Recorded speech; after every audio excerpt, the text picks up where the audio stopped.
Bismillahirrahmanirrahim. Assalamualaikum warahmatullahi wabarakatuh.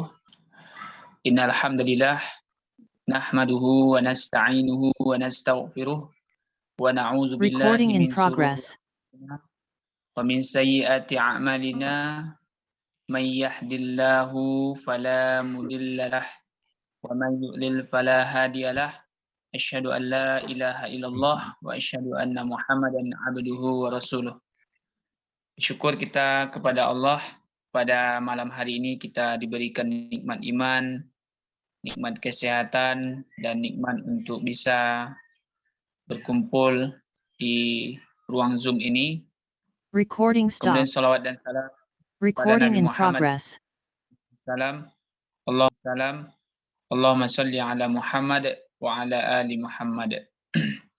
Baik, pada malam hari ini kita lanjutkan bincang dakwah kita. Insyaallah kita akan dengarkan pemaparan dari Buya kita, Firdaus, ya, Buya guru kita dan juga Ustadz kita. Mudah-mudahan apa yang akan beliau sampaikan nanti bisa memberikan gairah kepada kita untuk menyampaikan apa yang akan disampaikan nanti kepada orang-orang yang belum tahu betapa nikmat dan indahnya perjuangan di pedalaman itu. Karena sama-sama kita ketahui bahwasanya perjalanan di sebuah kota itu tidak membutuhkan rintangan, dan perjalanannya pun dengan tidak banyak kendala. Namun sama-sama kita ketahui betapa terjalnya perjalanan ke pegunungan dan betapa besarnya air yang dilewati. Maka insya Allah hal-hal seperti itu akan kita dengarkan dari Ustadz kita. Baik, mungkin kepada Ustadz kita persilakan menyampaikan agar kami yang hadir ini bersemangat untuk menimba ilmu lagi. Baik, kepada Ustadz persilakan. Baik, Assalamualaikum warahmatullahi wabarakatuh. Innal hamdalillah nahmaduhu wa nasta'inuhu wa nastaghfiruh wa na'udzu billahi min shururi anfusina wa min sayyiati a'malina. May yahdihillahu fala mudilla lahu wa may yudlil fala hadiyalah. Asyhadu an la ilaha illallah wahdahu la syarika lah wa asyhadu anna Muhammadan abduhu wa rasuluh. Ya ayyuhalladzina amanu taqullaha haqqa tuqatih wa la tamutunna illa wa antum muslimun. Ya ayyuhan nasu taqu rabbakumul ladzi khalaqakum min nafsin wahidah wa khalaqa minha zawjaha wa batha minhuma rijalan katsiran wa nisaa'a wattaqullaha alladzi tasaaluna bihi wal arham innallaha kana 'alaikum raqiba. Ya ayyuhalladzina amanu taqullaha wa qulu qawlan sadida yuslih lakum a'malakum wa yaghfir lakum dhunubakum wa man yuti'illaha wa rasulahu faqad faza fawzan 'azima. Amma ba'd. Ikhwati fillah, barakallahu fikum. Syukur kita kehadirat Allah Rabbuna tabaraka wa ta'ala. Allah yang memberikan kita rahmat dan nikmatnya sehingga kita sama-sama dapat bersua via Zoom ini, walau jauh di mata, insya Allah dekat di hati, dalam satu tujuan membumikan peradaban sunnah di pelosok negeri. Dalam kajian yang rutin kita lakukan, bincang dakwah kampung dan pelosok negeri. Ikhwati fillah, barakallahu fikum.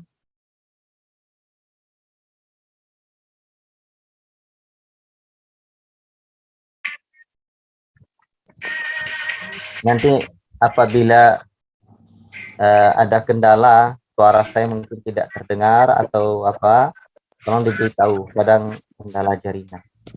Ikhwati fillah, tema pembahasan kita menghantar dakwah sunnah dengan hikmah. Alhamdulillah, dengan rahmat Allah Subhanahu wa taala, kemudian dengan kegigihan guru-guru dakwah kita, dakwah sunnah ini tersebar mulai dari kota-kota besar hingga daerah-daerah dan juga kampung-kampung serta pelosok. Alhamdulillah semakin menggeliat di negeri tercinta ini. Pada pertemuan sebelumnya, bagaimana Ustaz Hasbi menceritakan kepada kita Buya Jufri rahimahullahu taala dakwahnya menyentuh berbagai kalangan. Alhamdulillah pesantren-pesantren ya, yang berdiri di atas tauhid dan sunnah Nabi, berjalan di atas manhaj generasi terbaik umat ini, tersebar di mana-mana, dipimpin dan diasuh oleh murid-murid beliau dan juga guru-guru kita yang lain. Sekarang tugas kita bersama adalah bergeliat untuk menghantarkan dengan hikmah pula dakwah sunnah ini ke pelosok-pelosok negeri, ke kampung-kampung, dan peluang itu sungguh sangat besar di tanah air kita tercinta. Bahkan ikhwati fillah barakallahu fikum, menghantarkan dakwah sunnah ke pelosok-pelosok negeri, hendaklah kita hadirkan cita-cita dan tekad bukan hanya di negeri ini. Saya sering memotivasi santri menyampaikan syair yang pernah disebutkan oleh Al-Imam Ibnu Hazm rahimahullah ta'ala, muna yaminat dunya ulumun abuthuha wa anjuruha fi kulli badin wa hadiri du'aun ilal qur'ani wa sunnanil lati tanasa rijalun dzikraha fil mahadiri. Cita-citaku di atas dunia menuntut ilmu dan menyebarkannya penjuru kota dan pelosok desa, mengajak manusia kepada Quran dan sunnah yang telah banyak dilupakan oleh manusia di zaman. Saya sering katakan, jadilah kalian orang besar, bertekad bisa berdakwah sejak dari kota yang sebesar-besarnya sampai kampung yang sekecil-kecilnya. Bertekadlah kalian berdakwah bukan hanya di negeri pelosok negeri ini, tapi bahkan hadirkan tekad dalam hati untuk berdakwah sampai ke benua Afrika sana, di mana satu hari saya teringat, ya, satu hari dulu ada salah seorang santri kita,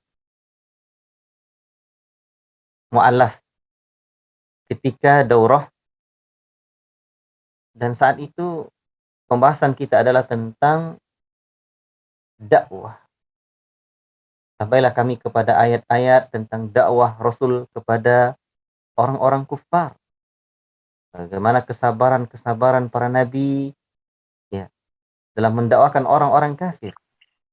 Ikhwati fillah barakallahu fikum, adinda kita ini, ya, santri kita ini bertanya, Ustaz, kita sudah belajar dan membaca ayat-ayat Allah tentang dakwah. Nampaknya dakwah yang disebutkan itu adalah dakwah kepada orang-orang kafir, dakwah kepada orang-orang kufar. Bagaimana dengan kita hari ini, Ustaz? Dakwah kita apakah juga mesti kepada orang-orang kafir?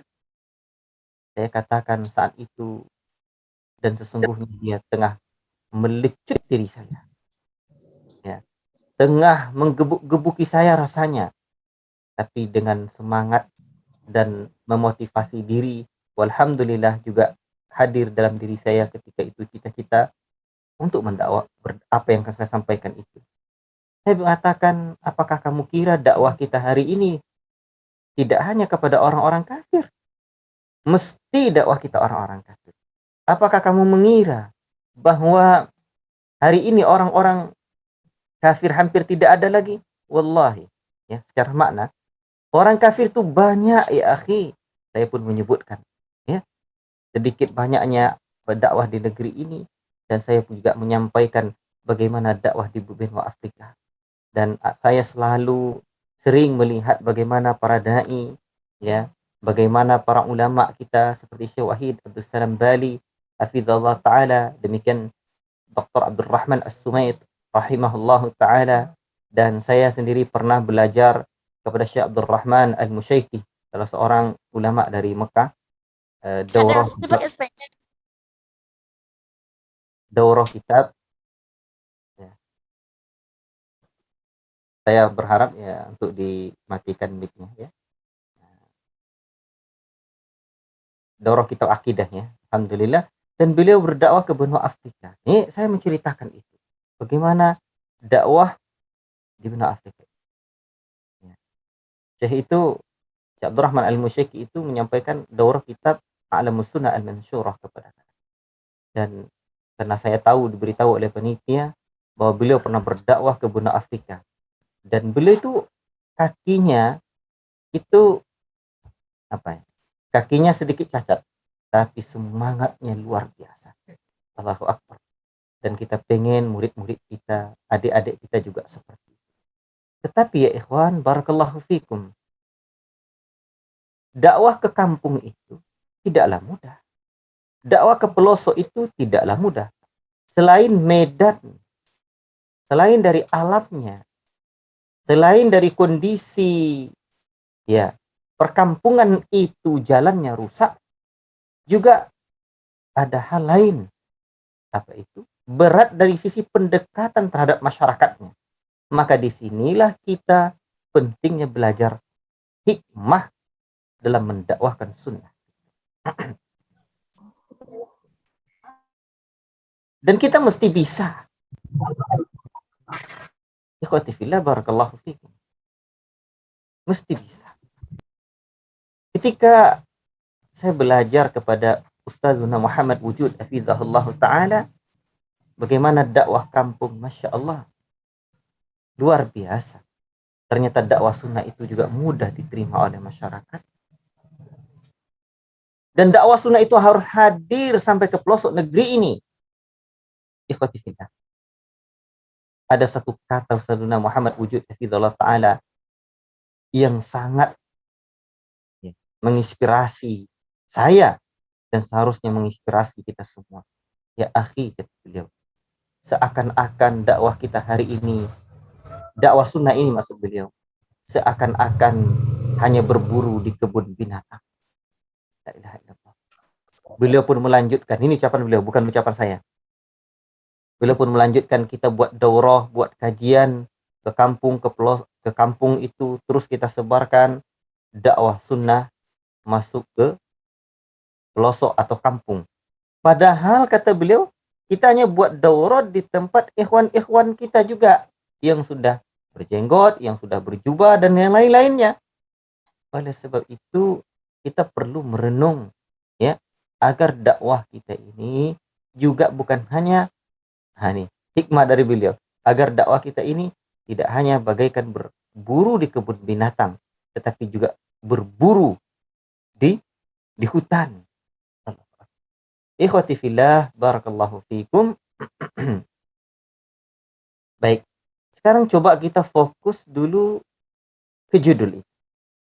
Menghantarkan dakwah sunnah dengan hikmah. Menghantarkan, pahamlah kita apa maknanya.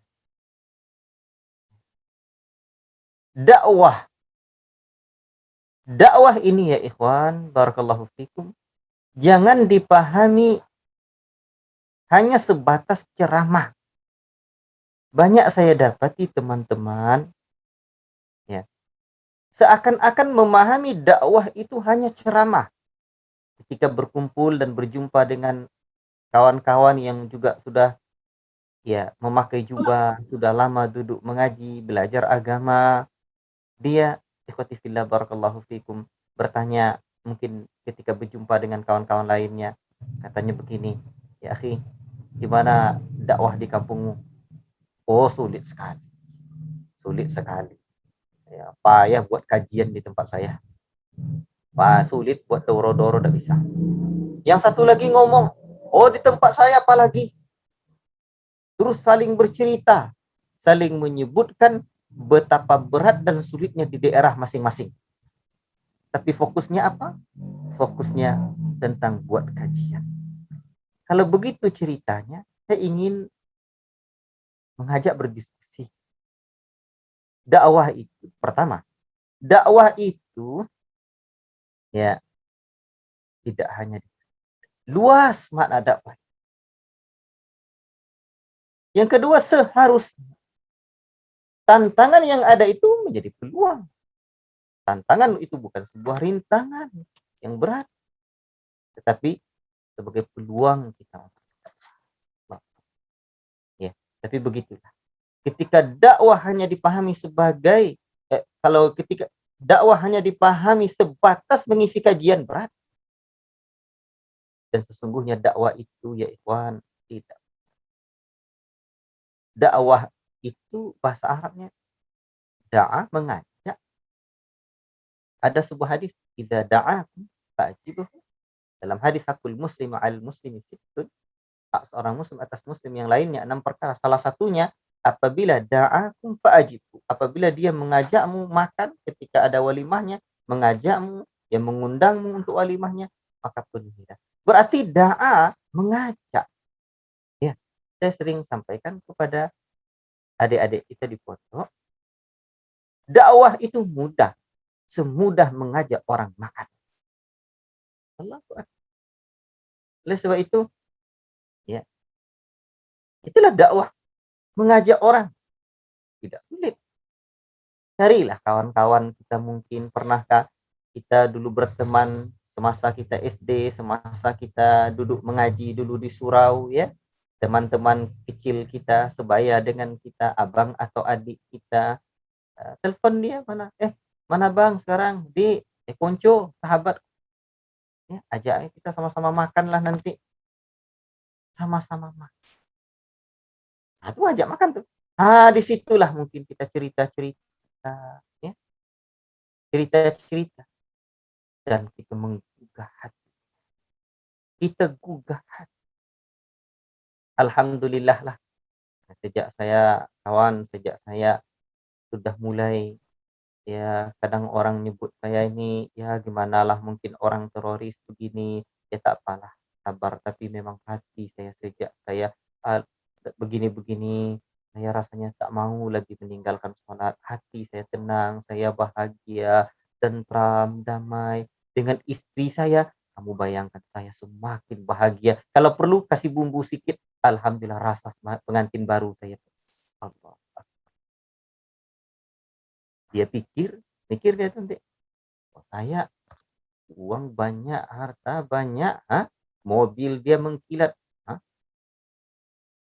uang dia berlipat-lipat, rumah dia bertingkat, istri, ya, la ilaha illallah, terasa kiamat di rumah dia ini kita udah mulai menghantar dakwah, ya, menghantar dakwah. Jadi dakwah dengan hikmah itu nanti saya sampaikan definisi hikmah disebutkan oleh para ulama.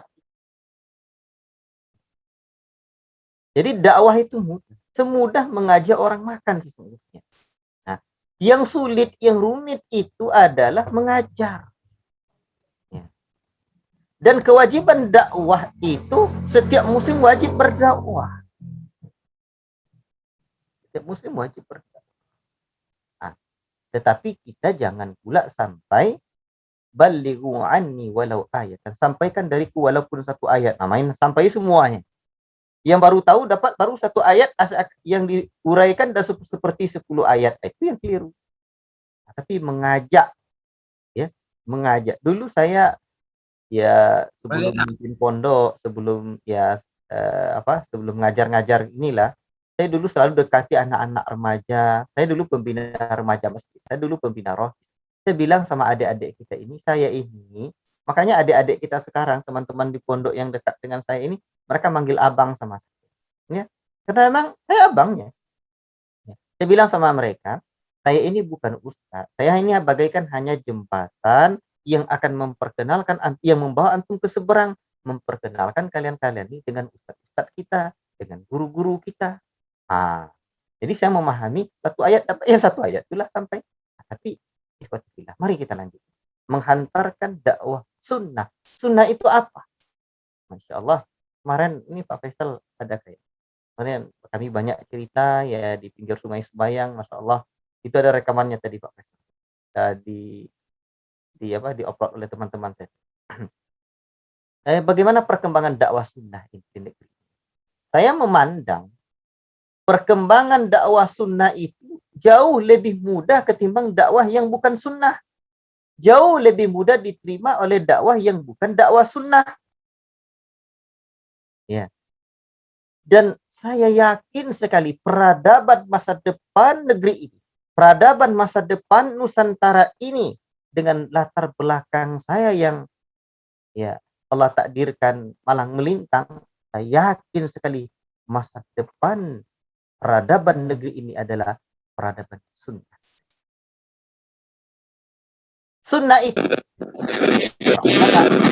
seperti al-Imam Islam.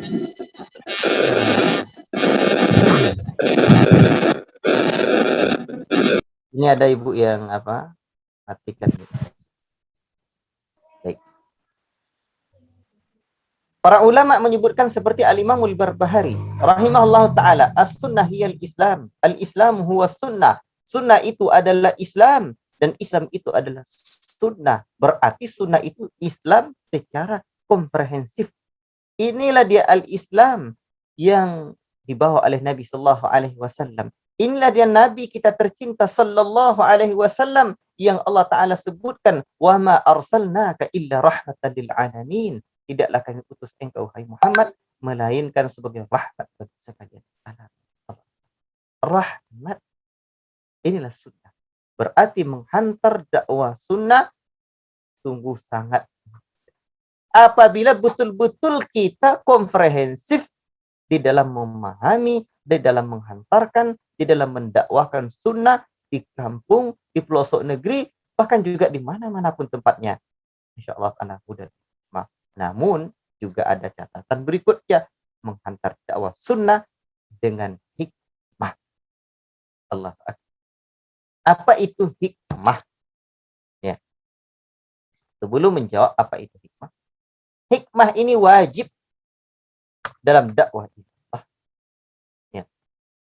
Ikhwati fillah, di mana Allah Rabbul Alamin dalam surah An-Nahl menyebutkan, ud'u ila sabili rabbika bil hikmah wal mau'izatil hasanah wajadilhum billati hiya ahsan. Serulah, berdakwahlah kamu kepada jalan Rabbmu dengan hikmah. Ini kalimatnya amar. Al-aslu fil amr al-wujub. Asal dalam perintah itu wajib. Berdakwahlah kamu kepada jalan Rabbmu dengan hikmah dan nasihat atau pengajaran yang baik. Dan apabila berdebat, ya, maka hendaklah berdebat penuh adab billati hiya ahsan, dengan cara yang baik. Allah ngajarkan kita apabila debat baiklah caranya. Nanti ada saatnya kita coba dakwah ini harus kita gentleman. Ya, ikhwati fillah barakallahu fikum. Kita kembali, ya, kita harus berani dalam dakwah itu tuh yang sama. Sekalipun mungkin kadang orang-orang tidak suka dengan dakwah kita, datangi saja dengan hikmah. Ya, saya coba sebut sedikit dululah satu hari. Saya ingin mencoba menerapkan apa yang diajarkan oleh guru-guru kita. Ada seorang khatib dari A sampai Z itu nyebut pemahaman dan seakan-akan seperti menyebut saya aja khutbahnya. Selesai khutbah, saya pergi ke dekat beliau. Ya, ini kawan-kawan yang lain udah mulai panas ini. Saya datangilah, tanya, sabar. Terus saya jumpa bapak itu, saya seiring, ya, berjalan bersama beliau menuju arah rumah kami. Kebetulan arah rumah kami sama, dari kami bercerita di jalan itu. Cerita jalan itu saya tak pernah nyinggung-nyinggung. Kajian khutbah dia tadi, dia pula tak ada nyinggung-nyinggung. Aman saja, biasa-biasa saja. Tidak beberapa lama setelah itu beliau khutbah, kata kawan-kawan, saya yakin khutbah Jumatnya itu adalah referensinya dari tulisan guru-guru kita, ustaz-ustaz, ya, yang menulis kitab-kitabnya dengan sunnah-sunnah Nabi Sallallahu Alaihi Wasallam. Ini, jadi, begitulah. Baik, kita kembali ke hikmah. Hikmah, apa itu hikmah? Hikmah itu al-isabatu fil aqwali wal af'al. Benar atau sesuai dalam perkataan dan perbuatan. Wal wad'u kulli syai'in fi mawdi'ihi, dan meletakkan sesuatu pada tempat. Nah, itu hikmah. Jadi setelah kita memahami bahwa hikmah itu wajib, sekarang kita harus memahami pula apa itu hikmah. Ternyata sesuai dalam perkataan, perbuatan, atau meletakkan segala sesuatu pada tempatnya, ya. Atau dalam ungkapan Imam Ibnu Qayyim, wad'u syai'i fi mawdi'ihi, meletakkan sesuatu pada tempat. Tapi meletakkan sesuatu pada tempat ini memang berat, sehingga Allah Ta'ala menyebutkan yu'til hikmata man yasha. Allah Ta'ala memberikan hikmah itu kepada siapa yang ia kehendaki.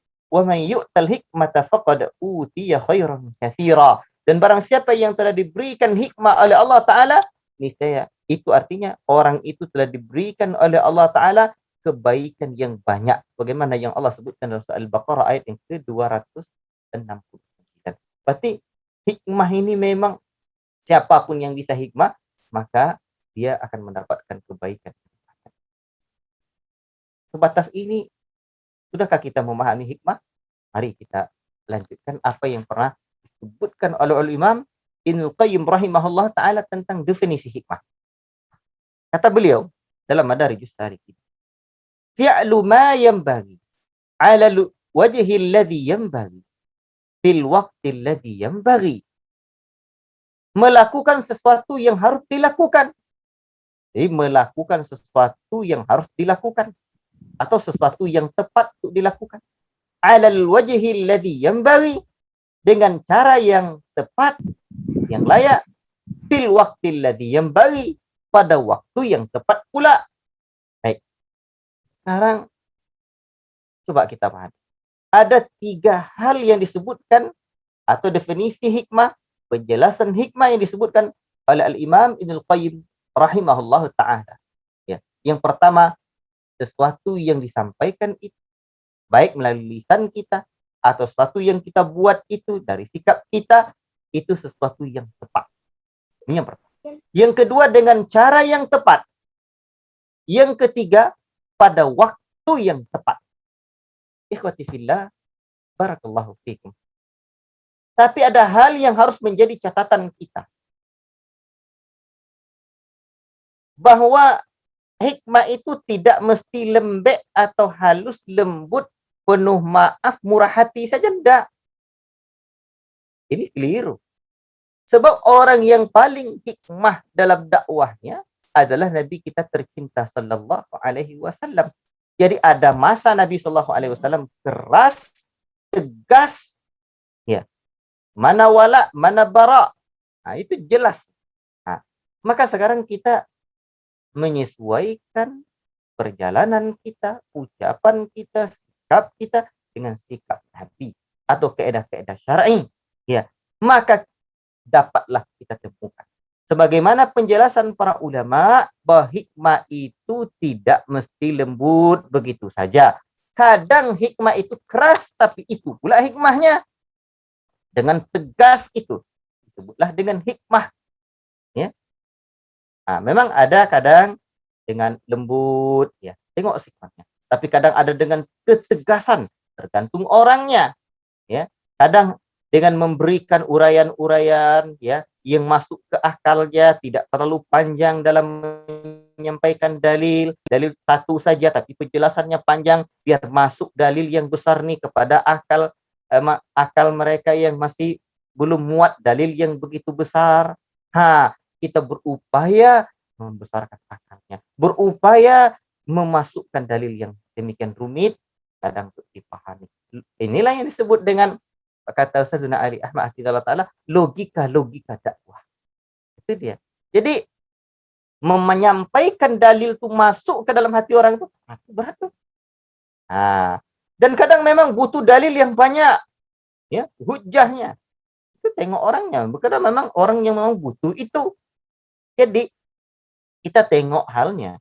Kalau orang haus itu jangan hanya dikasih air saja, tapi kasih air minum. Baru baru dahaga di kerongkongannya hilang.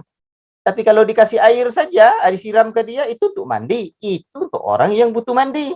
Nah, jadi hikmah itu sesuai, ya, sesuatu yang tepat dengan cara yang tepat pada waktu yang tepat. Di sinilah pentingnya fikih dalam dakwah itu. Nah, oleh sebab itu Syekh Muqbil bin Hadi Al-Wadi'i rahimahullah ta'ala juga pernah menyebutkan dalam dakwah itu ada 3 ilmu yang harus dikuasai. Pertama, al-ilmu bima yad'u ilaihi. Ilmu yang akan didakwahkan. Ilmu yang akan didakwahkan itu apa? Quran dan sunnah Nabi sallallahu alaihi wasallam. Ini tidak ada tawar-menawar ini. Quran dan sunnah Nabi sallallahu alaihi wasallam. Kemudian ilmu yang kedua, ma'rifatu halil mad'uwin. Mengetahui kondisi orang-orang yang didakwahkan. Allah. Nah, kadang saya ketika insya Allah nanti kita bercerita bagaimana di kampung ya, di pelosok itu kadang ini saya mulailah ya dari tadi juga dah ya alhamdulillah. Kadang begitu masuk ke kampung itu ya, kita kan perlu ya mengetahui kondisi masyarakat. Nah, jadi ikhwati fillah, apa cara jalan kita biar masyarakat bisa dekat dengan kita? Kalau dikasih jenggot panjang, mereka takut. Nah, dikasih celana cingkrang, mereka tak mau mendekat. Coba, dakwah ini perlu kita menjemput bola, kita dekat dengan mereka, cerita-cerita dengan mereka. Untuk mengetahui ya kondisi masyarakatnya, kita cari orang-orang tuanya itu, di kampung-kampung itu, cerita. Pak, Waalaikumsalam Pak, seperti murid-murid kita di pelosok kampung itu, ya itu murabbinya itu kita suruh kamu punya tugas untuk cerita sama orang-orang tua mencatat sejarah yang ada di kampung. Nah, jadi kita bertanya sama mereka, orang-orang tua itu, tanya sama mereka bagaimana sejarah kampungnya. Senang deh hatinya. Nah, kemudian riwayat-riwayat ya, ini suku ini apa, kemudian bagaimana asalnya ini dulu, kok masjidnya seperti ini, dari mana asal-usul masyarakat kampung ini, bertanya dengan mereka. Nah, kalau perlu direkam, nah itu saya bilang. Sehingga itulah dekat kita. Kalau udah duduk bersama, la ilaha illallah. Tapi jangan menuntut ilmu dukun. Ilmu dukun lain ceritanya tuh. Tapi bisa juga kita mempelajari ramuan-ramuan alam Nusantara. Ini sehingga kita mengetahui nanti ini bapak ini dengan cerita-cerita seperti bapak ini arahnya begini, masyarakat ini ternyata seperti ini. Itu ilmu yang kedua kata Syekh Muqbil bin Hadi rahimahullah taala. Ilmu yang ketiga ma'rifatu asalib. Mengetahui apa sarananya, metodenya apa. Disinilah semakin matang pengkajian kita terhadap kondisi masyarakat kita dan dipadukan dengan ilmu yang di Quran dan Sunnah serta praktek para ulama, maka semakin bisalah kita memahami sarana apa yang tepat untuk menghantarkan dakwah kepada mereka. Ya, kita harus mengerti kearifan lokal. Ya. Penting kita menyampaikan dakwah. Saya katakan begini, di tempat saya ini ada Syekh Burhanuddin dulu namanya. Ya, itu pernah saya dapati dulu ada stempelnya itu tulisannya Qadi Mamlakah ya, Al-Mukarramah. Ya, seingat saya demikian, wallahu alam. Berarti kalaulah ya, dalam sejarahnya juga itu dai yang diutus ya, dari Arab. Kalaulah memang dari Arab, Syekh Burhanuddin ini coba bayangkan. Mungkinkah tiba-tiba sampai dia ke rantau Kampar Kiri ini, sampai ke desa-desa ini? Tidak mungkin. Pastilah mereka beliau dengan mungkin juga ada murid-muridnya dulu melalui lautan, selat, baru sampai sungai, terus naik sampai ke hulu-hulu sungai, sampai akhirnya belum mati di sini. Bahasanya beda dengan bahasa kita. Ya, bahasanya beda dengan bahasa kita. Kulit yang berbeda dengan kulit kita. Ya, postur tubuhnya berbeda dengan postur tubuh kita. Bayangkan bagaimana cara dia bertutur kata dengan masyarakat. Bagaimana cara dia tidak makan di rumah-rumah masyarakat. Tidak mungkin dia tidak ya Ya tidak mencari makanan dari masyarakat itu. Bawa perbekalan kurma aja terus tidak mungkin. Ya, coba bayangkan. Ternyata bisa dia mendakwakan Islam sampai ke tempat ini. Yang dia dakwakan orang-orang kafir dulu. Ya. Dia dakwakan adalah orang-orang tidak beragama Islam. Allahu Akbar.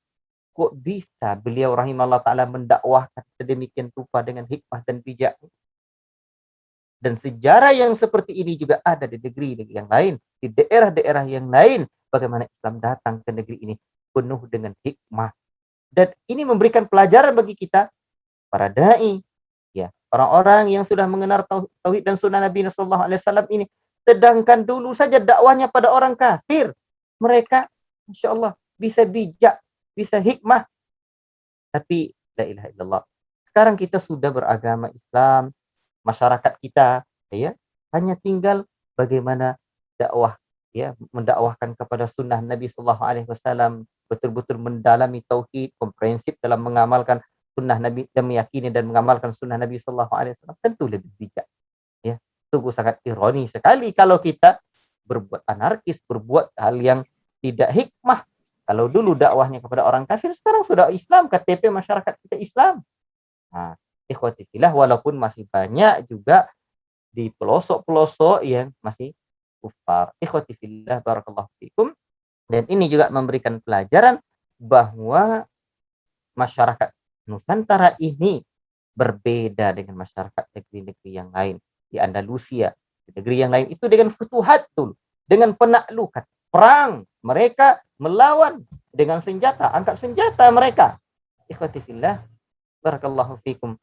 Sekarang di negeri kita ini, di Nusantara ini, tergantung perbedaan pendapat para ulama kita, para pakar sejarah, kapan Islam itu datang. Ada yang menyebutkan memang dari zaman sahabat Nabi Sallallahu Alaihi Wasallam, ya.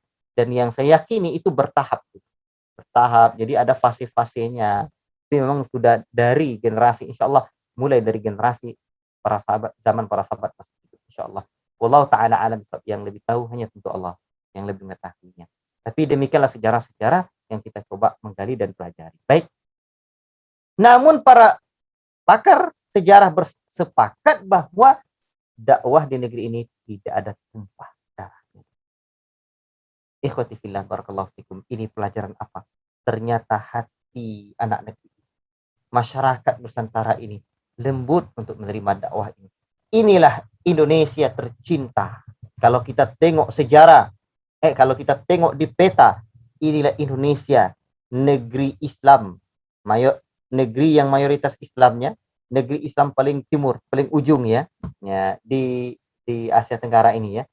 Itu artinya paling ujung. Ya, kalau ibarat sungai itu kan paling ujung itu udah dekat di muaranya. Ya, itu tanah delta namanya. Tanah delta itu subur sekali itu. Apapun ditanam aja di itu. Jadi kalau di negeri kita ini subur-subur, apapun masuk aja di tumbuh. Masuk pemahaman Ahmadiyah tumbuh juga, Syiah tumbuh juga, aliran sesat sampai ya la ilaha illallah yang nabinya mengaku nabi atau penerima wahyunya perempuan diterima juga. Bayangkan aliran sesat di negeri ini tak tanggung-tanggung. Yang terdaftar di MUI aja berapa ratusan itu. La ilaha illallah. Itu artinya ikhwati fillah, barakallahu fikum, kita punya peluang. Sedangkan aliran sesat saja bisa diterima. Kok masa sunnah Nabi SAW yang penuh dengan hikmah tidak bisa diterima? Mungkin. Yang paling penting kita menepis segala sungkan. Kita harus yang ada di hati kita. Nah, kita memandang tantangan itu adalah sebuah peluang. Adapun ya mengantarkannya dengan hikmah, ini panjang sekali. Bagaimana praktek-praktek di lapangan itu. Sekarang gini, sunnah itu, tadi saya mengatakan dakwah sunnah itu lebih mudah diterima daripada dakwah yang bukan dakwah sunnah. Sah. Karena sunnah itu, dakwah sunnah itu tidak hanya di masjid, tidak hanya di pesantren, tetapi juga ya kegiatan-kegiatan sosial, tahadu, tahabbu, saling berbagi hadiahlah kalian, misalnya kalian saling berkasih sayang, kemudian menyapa masyarakat dengan baik, ya, kemudian membangun peradaban masyarakat kita. Jadi dakwah kita jauh lebih bisa hikmah. Wallahu ta'ala alam bisawab. Mungkin saya cukup sekian dulu dari saya. Kita masuk saja ke tanya jawab. Nanti insyaallah ta'ala kita pertajam lagi dalam tanya jawab ini. Saya pengen interaktif dengan bapak-bapak atau ibu-ibu yang ada di ruang Zoom ini. Jazakumullah khairan. Cukup sekian dari saya dulu. Silakan kita tanya jawab. Wassallallahu ala nabiyina Muhammad wa ala alihi wa sahbihi ajma'in. Ya, baik, alhamdulillah.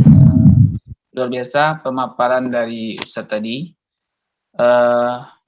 Banyak ya rintangan yang kita dapatkan di dalam masyarakat. Nah, begini Ustadz, di dalam sebuah masyarakat itu tentu kita ketahui bahwasanya ada adat istiadat yang melekat kepada masyarakat kita, dan kemudian ada juga kebiasaan-kebiasaan dari masyarakat tertentu. Mungkin untuk cara masuknya mungkin juga Ustadz bisa sampaikan kepada kita yang hadir. Namun bagi bapak-bapak dan ibu-ibu yang di Zoom, silahkan juga untuk menyampaikan pertanyaannya. Kita persilahkan. Kalau pertanyaan dari Ana mungkin itu Ustadz, bagaimana caranya kita masuk ke daerah-daerah atau kampung-kampung kita yang mempunyai ciri khas masing-masing gitu ya. Ya. Baik. Alhamdulillah segala puji hanya milik Allah. Di antara ilmu yang paling penting dalam dakwah ini adalah memahami sejarah. Dan karena kita berada di alam Sumatera ini, saya coba pelajari sejarah adat istiadat yang ada di ranah ini. Riau ini kan masih masuk dalam kategori ranah Minang. Ya, kan Kabupaten Kampar itu adalah dulu ya Sumatera Timur. Baik, saya punya buku Tombo ya adat istiadatnya alam Minangkabau, termasuk juga sejarah yang ada di daerah saya. Dan sejarah itu penting sekali kita agar kita bisa berdakwah. Baik. Tantangan yang ada itu peluang, ini kaidah kita.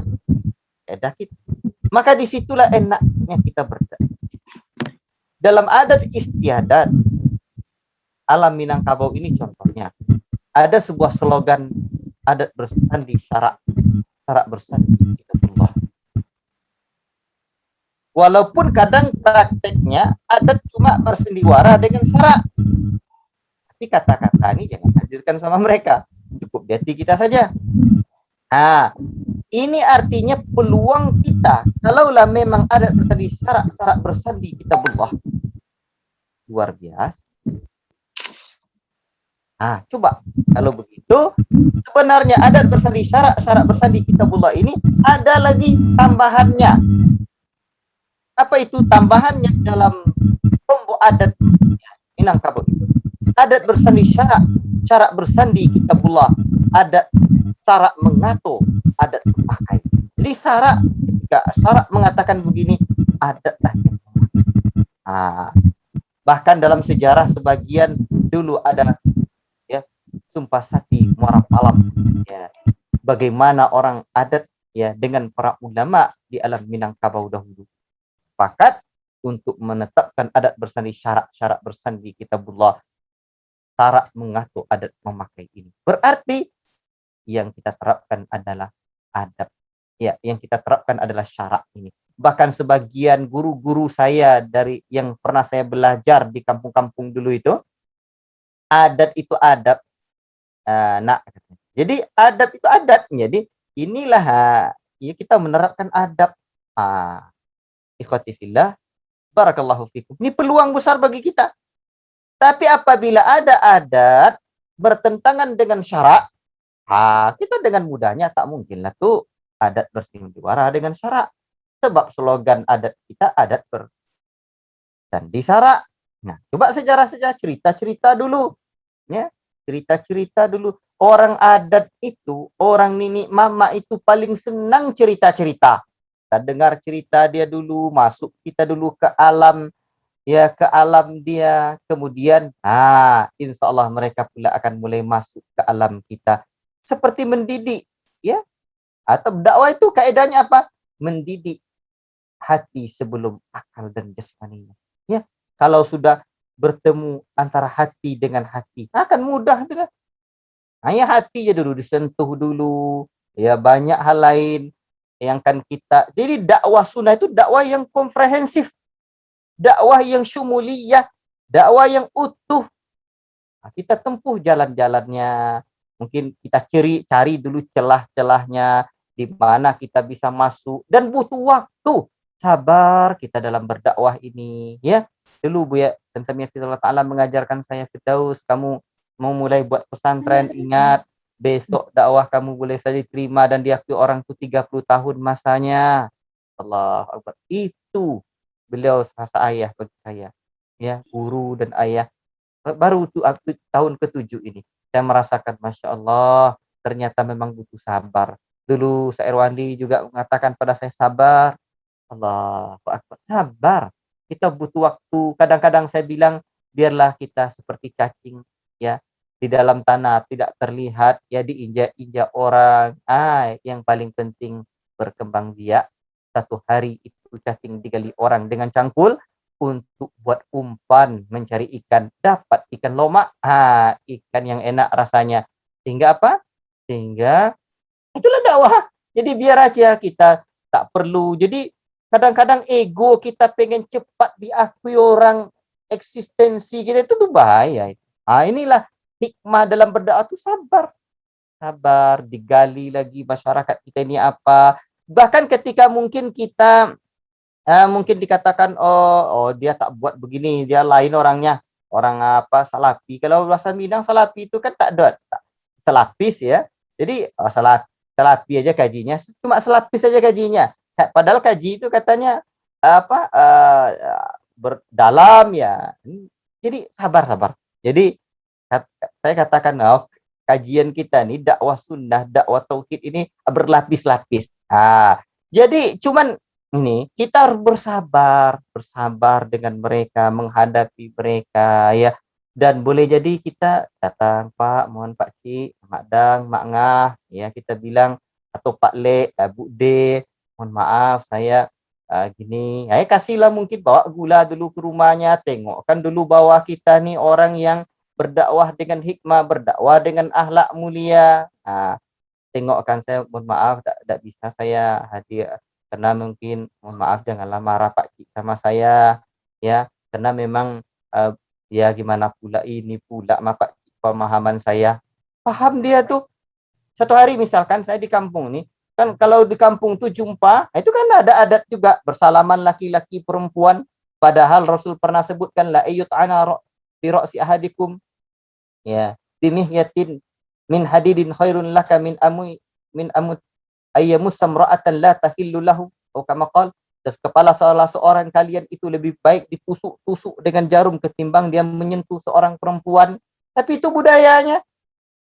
Kadang jumpa, ya, antara sanak perempuan itu yang sebenarnya bukan mahram tapi dekat. Itulah kondisi masyarakat kita. Kondisi masyarakat kita itu, saya bilang, Makcik, karena memang tidak mahram lagi. Memang ayah saya dengan mak dia itu, ibu dia, nenek dia saudara, adik kakak. Tapi dengan kita kan tidak mahram lagi. Tapi saya bilang, ya, Masya Allah, jangan marahlah Makcik, ini saya tak salam sama Makcik. Mereka terima kok, Insya Allah.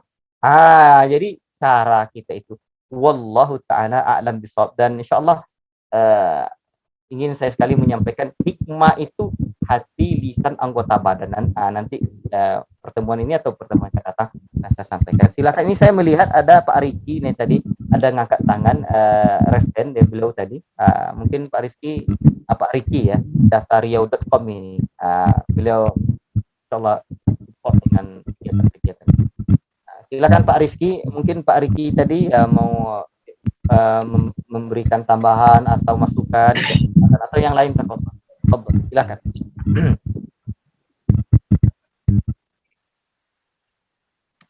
Mungkin dari Bang Riki, silakan Bang Riki. Ini Bang Riki ini kenalan dekat juga sama Ana nih, Ustaz.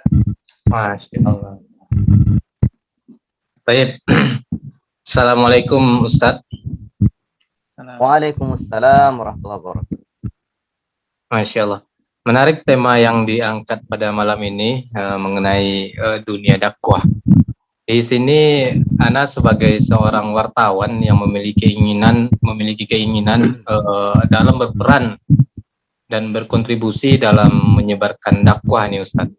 Mungkin Ana sangat butuh sekali masukan-masukan maupun nasihat nih dari Ustadz mengenai profesi Ana sebagai wartawan yang juga ingin menjadikan media massa itu sebagai alat untuk menebarkan dakwah ini Ustadz. Demikian Ustadz yang ingin Ana sampaikan, bahwasanya masukan atau nasihat-nasihat dari Ustadz lah untuk Ana dan kawan-kawan seprofesi Ana sebagai wartawan. Demikian Ustadz. Jazakallahu khair. Wassalamualaikum warahmatullahi wabarakatuh. Langsung Pak Rizky ya. Ini Masya Allah Pak Rizky ini luar biasa ini. Beliau kerja ya sebagai wartawan, kawan-kawan lain juga ada Pak Amri ya di Perawang sana dan yang lain banyak lagi. Ini jadilah mujahid jurnalistik ya. Mujahid dakwah dalam bidang ini. Perlu kita ingat kalau dulu mereka para mujahid Islam itu berdakwah bisayfi wassinan dengan pedang dan tombak. Sekarang dengan lisan dan tulisan. Bahkan kalau kita baca kitab para ulama seperti kitab Adabul Alim wal Muta'alim karya Al-Imam Nawawi rahimahullah taala dan kitab yang lainnya, adab seorang guru itu menulis. Artinya seorang guru tidak nulis, itu bisa kurang adab tuh. Allah Akbar. Jadi kesempatan kita dengan tulisan ini, apalagi saya belakangan banyak ya mengkaji tentang belajar tentang dunia jurnalistik ini, bagaimana peluang dakwah kita di sini luar biasa. Opini-opini sekarang yang datang itu adalah peradaban-peradaban dari barat, peradaban-peradaban Yahudi, peradaban-peradaban Nasoro. Disinilah orang media itu dikuasai oleh pihak-pihak yang walan tarda ankal yahud walan nasara hatta tattabi'a millatahum. Sekali-kali tidak akan ridha orang Yahudi dan Nasara sampai kalian mengikuti millah mereka, gaya-gaya hidup mereka. Jadi mereka menggiring opini.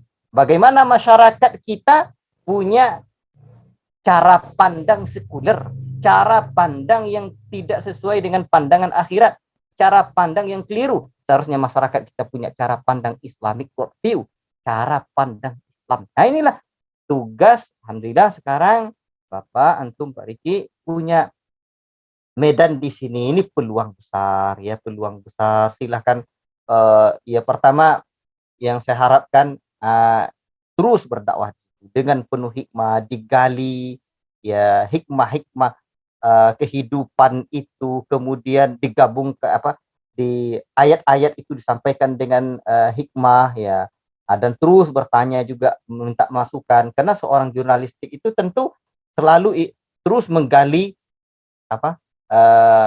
menggali bagaimana agar terus bisa menulis dengan hikmah ya,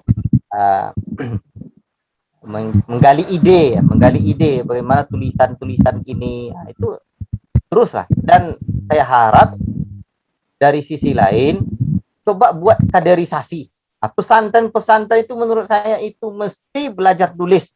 Itu santri-santri kita masuk pedalaman itu sekarang ada santri kita sudah di Yaman sekarang, yang awal pertama masuk Penyalai itu anak Duri ya, kota Duri sana, Ibadur Rahman namanya, itu yang paling kecil. Alhamdulillah sekarang dari Yaman, belajar di Yaman. Itu ketika masuk Penyalai dulu tulis, saya suruh dia nulis terus, tengok Masya Allah.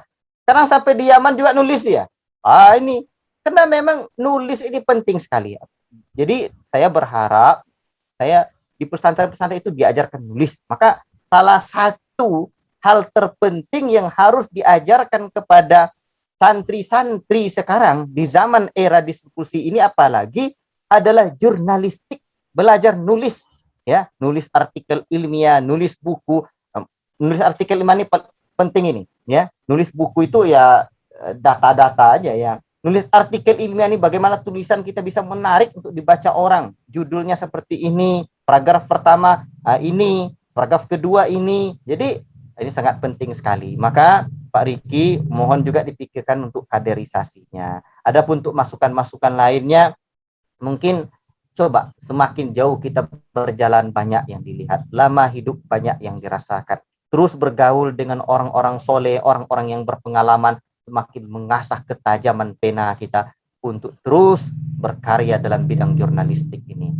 Kadang-kadang kalau Bapak ya ikut sama kita mungkin ke pedalaman atau ada waktu-waktu libur, Masya Allah banyak mungkin yang bisa ditulis atau mungkin apa gitu, banyak yang perlu kita angkat. Ini sekarang misalkan saya coba buat tulisan, cuman ya itulah keterbatasan waktu, keahlian juga sangat mempengaruhi ya.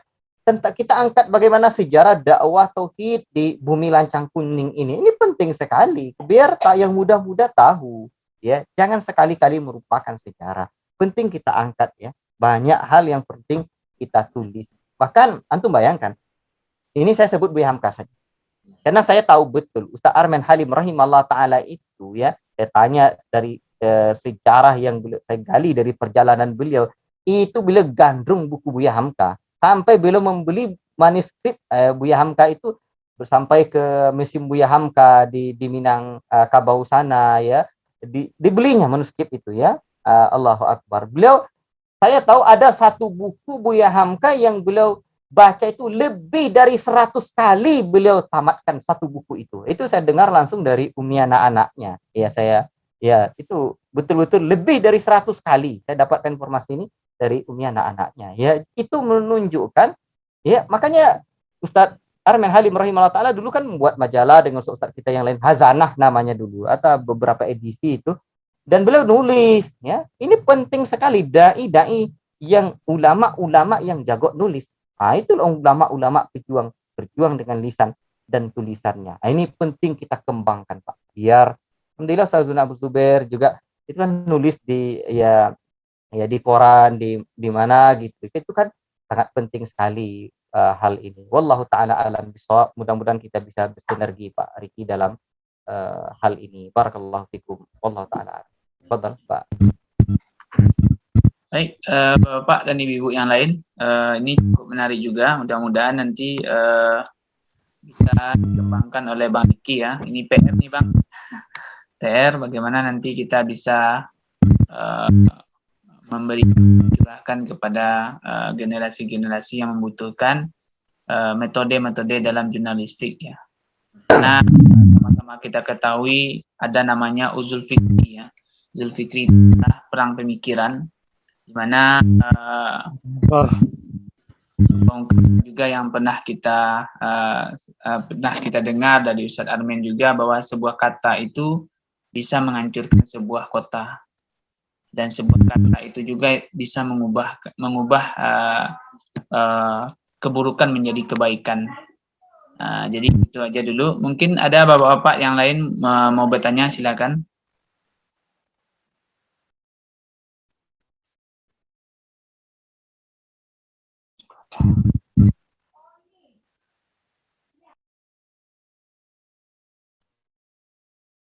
Ya mungkin bapak-bapak atau ibu-ibu yang masih mau bertanya silahkan. Adapun materi tentang hikmah ini panjang ini, karena memang hikmah itu ternyata memang butuh.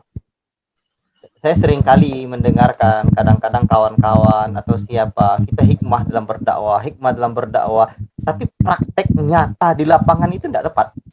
Itu yang paling berat itu. Maka oleh sebab itu, insya Allah saya coba kembangkan nanti pada pertemuan yang akan datang. Untuk hikmah, bisa berdakwah dengan hikmah itu, saya memandang mesti ada 3 hal yang harus ada dalam diri kita. Pertama, kita harus punya konsep yang betul dalam hati kita. Kedua, cara yang tepat dari lisan kita. 3, sikap yang benar dalam anggota badan kita. Kesempatan ini hanya satu yang saya sampaikan. Pemahaman yang tepat di hati kita, kita mesti memandang masyarakat kampung dan masyarakat pelosok dan masyarakat dimanapun itu sebagai saudara kita. Karena Allah Ta'ala menyebutkan innamal mu'minuna ikhwah. Hanya saja orang beriman itu bersaudara. Asal mukmin saudara kita, kalau giliran dia keliru kita harus nasihati dan kita dakwahkan dengan bijak, tapi kita mesti memandang dia itu dengan penuh kasih sayang.